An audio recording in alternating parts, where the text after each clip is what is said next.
Before we can create tables, we really need to understand data distribution in Azure SQL Data Warehouse. So let's spend a little bit of time understanding what's going to happen under the hood so that we can then make the right design decisions when we create our tables and understand not only the behavior of SQL DW, but also some of the information we're going to get back when we look at things like query execution plans. So let's start out. What is data distribution? And for our purposes, we've got a very simple definition. It's the process of distributing or spreading out the data. Now, why do we want to do this? And then how do we want to do this? So as far as why, the principle is fairly straightforward. If we can spread the data out across multiple locations, we can divide and conquer. We can take advantage of that parallelism by running lots of small queries in parallel, side by side, rather than fewer long-running queries. And then from a physical standpoint, evenly spreading out the data can allow us to balance the use of the appliance. So we're going to take a look at some of the mechanisms for distributing, but let me start with the default. That doesn't really take a lot of diagrams and explanations. The default distribution for data in a table is called round robin. The method of distributing data with round robin is very much what it sounds like. As you load your data, each row is simply set to the next distribution.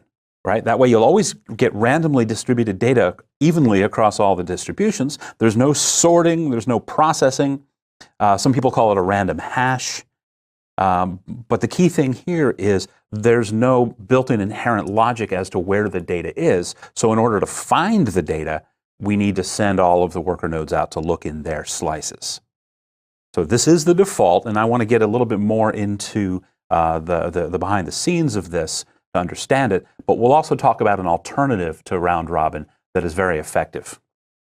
But let's figure out the concept here. So when we talk about distributing data and we talk about distributions, we're really talking about the buckets where the data is going to be stored. And we always get 60 buckets. When you create a new table, you're assigned 60 slices across the data warehouse. And so as we start to load a table, that data is going to go into 60 buckets of water. Now, whether those are evenly distributed or whether some buckets have more is based on two things. One is going to be the table geometry that you chose and how it's been distributed.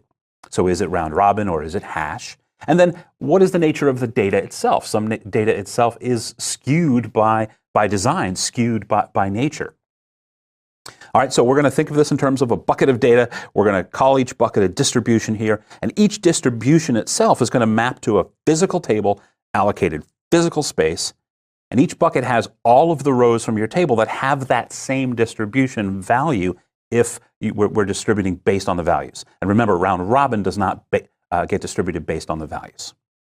All right, so to make these definitions a little bit more formal, we're going to talk about these in terms of tables that are distributed. Now, that's not the same thing as a partitioned table. We'll get to that later in the course. It's not the same thing as a replicated table, which we don't do in SQL DW. It's not the same thing as a temporary table. We'll see some of those. So we're focused really on distributed tables, and distributed tables then can be distributed one of two ways, by hash distribution or round robin distribution, and I've already gotten to round robin. So let's focus on hash for a little bit.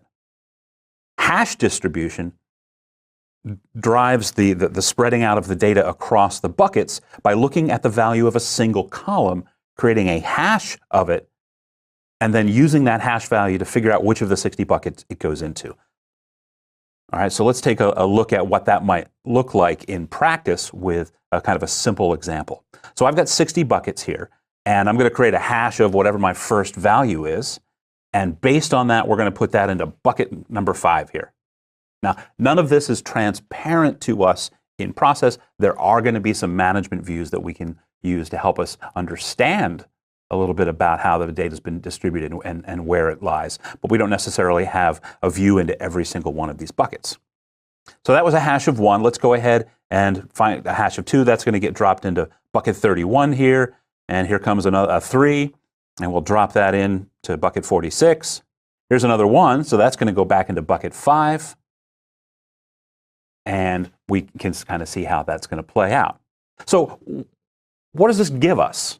Well, it's good for scalability because the data is distributed across servers. Remember the discussion earlier in the course. When we think about Azure SQL Data Warehouse, we're thinking of a logical appliance layer. That's that shell copy of SQLDB that is then controlling these 60 storage nodes and however many compute nodes that our DWU setting allows.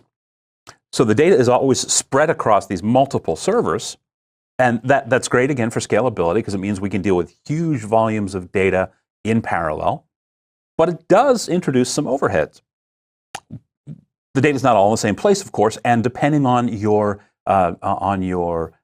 distribution technique, you may not know where a certain value is located. Now, if I've distributed using hash, I know that a hash of a certain key value is always going to be in a certain bucket, or I shouldn't say I know, rather the engine knows. If it's round robin, I don't know where it is, and so I may need to go look at it. I also may need to have the data moved to be able to process. Data movement is something we're going to talk about later in the course, but data movement is the process of pulling information and maybe putting it into a temporary table so that we can then do other operations on it, like sorting and aggregating or what have you. So when do we hash or when do we use round robin? These are some very general guidelines. These are not going to apply in all cases, but this is definitely a starting point, and there will be a link to a longer article on this topic in your reading for the course, this module. So we suggest you use hash distributed tables when in a fact or a detail table scenario in a warehouse, if you do have a common distribution key, right, and if that key is what's being used for table joins. Now, to get into a little bit more detail here, you want to make sure that distribution key is read-only. We don't want to be updating it and then forcing that data to then move to another bucket. We also may want to hash if full table scans aren't giving us the performance we want. Remember, hashing is going to be looking for things in a certain location for a certain value, as opposed to round robin, which is going to go and just get them all. So when would you use round robin? You would use those if you do have that scenario where you're joining primary keys and foreign keys, where not necessarily based on a single a single distribution key.